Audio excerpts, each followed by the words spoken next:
Alright, it's not that hard. Wood pellets, cat box,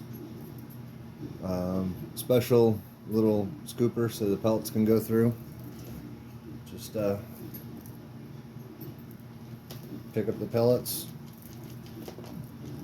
shake it, get the poop out, throw it in a bag,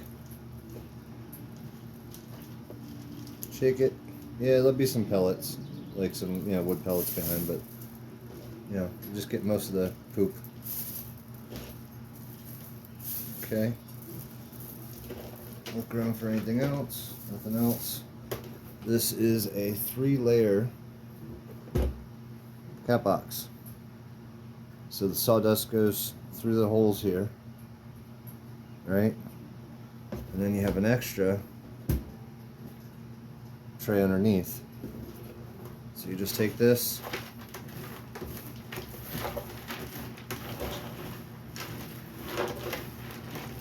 back and forth, up and down, stir it around.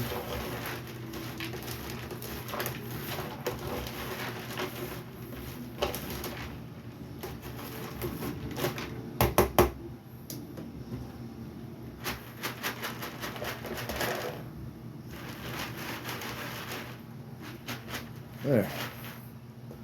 That's about 3 days worth of pellets. Put that in the fresh one. That's it. You're all set.